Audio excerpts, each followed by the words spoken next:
O Senado instaurou ontem a Comissão Parlamentar de Inquérito para apurar ações e omissões do governo federal e eventuais desvios de verbas federais enviadas aos estados para o enfrentamento da pandemia do coronavírus. Para entender ponto a ponto dos desdobramentos dessa comissão, convidamos o cientista político e presidente da Comissão de Relações Internacionais da Ordem dos Advogados do Brasil, Elson do Carmo. Cientista político Elson do Carmo, bom dia. Bom dia a quem acompanha a TV Diário. Tudo tranquilo? Tudo bem? Tudo tranquilo, graças a Deus. Esperamos que o senhor esteja bem e muito obrigada por atender a nossa equipe nessa manhã. Obrigado. A gente começa lhe fazendo a seguinte pergunta, né? Ontem foram escolhidos aí os 11 membros do colegiado para compor a CPI da pandemia. Entre eles estão oposicionistas, independentes e governistas. Quem são esses integrantes?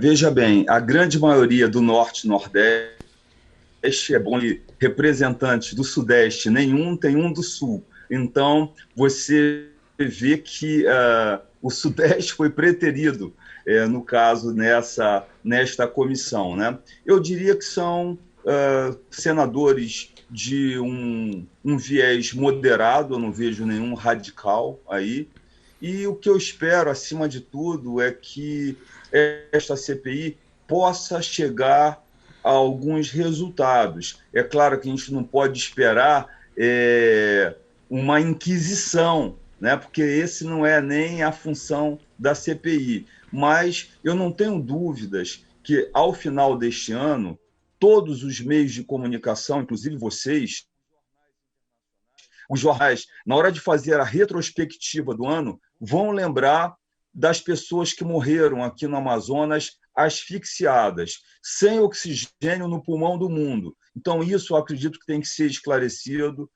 e eu espero que a CPI chegue a uma conclusão. Eu já vi que já vão convocar, no primeiro momento, todos os ministros da saúde, 4, né, em 10 meses. Eu espero que eles nos deem algumas respostas. Doutor Elson, bom dia, aqui é Jackson Nascimento. Mais uma vez queremos agradecer sua presença nessa entrevista com conteúdo relevante. Bom, o senhor poderia contextualizar para a gente quais os motivos contribuíram para a instalação dessa CPI e citando também a questão do senador Randolfo Rodrigues, que tem sido um senador que participa de uma forma mais por lado, né, na sua posição esquerda, dentro desses 11 senadores que compõem a CPI. Bom dia. Bom dia, Jackson. Um prazer falar com você também. Veja bem, o Brasil está se aproximando, e a gente tem que colocar de forma pesarosa, né, ao número de 400 mil mortos. Há um ano atrás não se imaginava esta extensão, ainda que a ciência já advertisse, né, que teriam que ter tomado alguns cuidados. Eu diria que uma CPI, veja bem, não é invenção brasileira as CPIs, né? Isso remonta ao século XIX em países europeus. Ela tem função de polícia judicial, né? Uhum. E aí, se você notar bem, Jackson, uma das funções do Poder Legislativo, no meio da principal, inclusive, seria a fiscalização. Caso houvesse uma fiscalização dura, cotidiana, nós nem precisaríamos de CPI, né? Então, Exato. a CPI foi instalada por conta de desmandos que nós tivemos, são inegáveis estes desmandos que nós tivemos na saúde, né? E, agora, é claro que toda CPI traz consigo muita retórica. Ano que vem, eleições, vitrine fantástica, para aparecerem, de certa forma, mostrarem o seu trabalho. Em relação ao senador Randolfo Rodrigues, que você cita, eu acompanho o trabalho do Senado, eu vejo que o senador Randolfo Rodrigues, como os demais membros da CPI, é um senador atuante, participativo. Eu diria até que, como você bem salientou, que ele estaria à esquerda dos demais senadores. Isto é salutar, é bom que tenha pessoas de esquerda, de direita, de centro. Eles estão representando as unidades federativas, né, os estados, e eu espero que a conclusão seja a melhor possível nesses 90 dias iniciais. Doutor Elson do Carmo, outro governo federal já foi alvo de uma CPI no Senado? Não, isso é o que eu falei. As CPIs, elas remontam ao século XIX, já existia em vários países. Ao uma comissão parlamentar de inquérito investigar assuntos que às vezes são desconfortáveis para o executivo. Agora, o que eu vejo claro, o governo tentou impedir, inclusive judicialmente, o início desse trabalho. Acredito que outras ações judiciais nós teremos, não é a primeira, não, talvez a primeira de uma série, e já houve, sim, outras CPIs contra governos. Agora, isso, de certa forma, mostra uma certa fragilidade da bancada que apoia o governo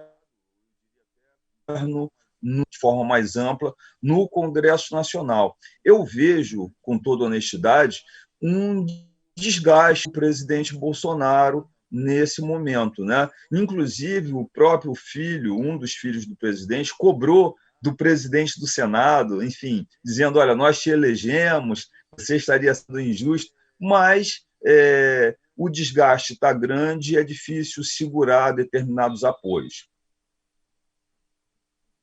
Doutor Elson, nós estamos acompanhamos ontem durante todo o dia a repercussão, né, da instalação dessa CPI, a CPI, Comissão Parlamentar de Inquérito, que foi instalada ontem. Bom, é a primeira vez, ouvimos de vários integrantes da CPI, que é instalada uma CPI diante ainda, por exemplo, da pandemia. O fato ainda não aconteceu, está acontecendo. Isso tem um diferencial no caso das investigações por parte da CPI? É o que eu me referi anteriormente. Caso o Senado... Qual é a função do Poder Legislativo, dos senadores que nós elegemos, dos deputados que nós elegemos e de vereadores também, deputados estaduais, federais? Duas funções precípuas. A primeira, eu acho até que tem uma overdose, vou usar um termo estrangeiro, que é legislar. Nós temos muitas leis. As leis que nós temos, daria para fazer uma moratória de 6 meses sem nenhuma legislação e as necessidades, né? E a outra função, que é precípua, é fundamental, é a fiscalização. Jackson, é o que eu me referi anteriormente. Caso houvesse uma fiscalização odierna, cotidiana, não haveria necessidade de CPI. Só que, claro, a pandemia não acabou e nós estamos nos aproximando. Todos indicam, infelizmente, que no mês de maio chegaremos ao número de 400 mil pessoas, 400 mil pessoas mortas, né? Eu acredito que vamos esperar o quê? 500 mil, 600 mil? Acredito que essa tentativa de fiscalizar através de uma comissão parlamentar de inquérito, espero que possa pelo menos dar um freio, porque nós não sabemos, de fato, quando esta pandemia acabará. Exato. Agora, doutor Elson, para a gente concluir aqui para os ouvintes e internautas do D24M.com, o estado do Amazonas foi o único estado que teve uma crise considerada aguda, até com falta de oxigênio em janeiro, como foi registrado aqui por toda a imprensa, o mundo todo, os olhos viraram para cá, preocupados, etc. Como é que o senhor analisa o estado do Amazonas diante de uma investigação de uma CPI do Senado neste momento?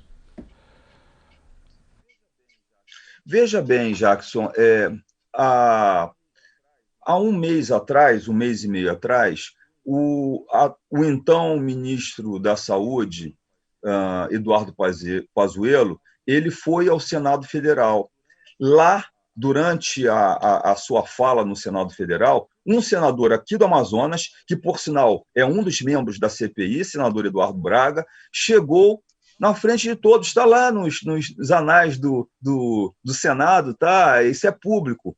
Foi pública a audiência.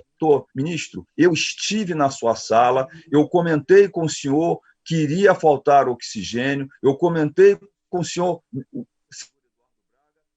senador Eduardo, nós o interna procurar, o ouvinte procurar, que vai achar isso. Falou para o ministro Eduardo Pazuello. E ele, na hora, falou, não, Eduardo, inclusive tratou pelo prenome. Não, Eduardo, quer dizer, senador, não, você, eu concordo integralmente com você. Então, eu acredito que aí já é o primeiro caminho para nós sabermos, de fato, quem falhou. Doutor Elson, muito obrigado pela sua entrevista. Queremos agradecer, sempre com conteúdo relevante, posicionamento pontual. E desejamos uma ótima quarta-feira ao senhor e esperamos mais vezes tê-lo aqui com esse bate-papo muito importante, relevante para todos nós e para os ouvintes da Diário FM.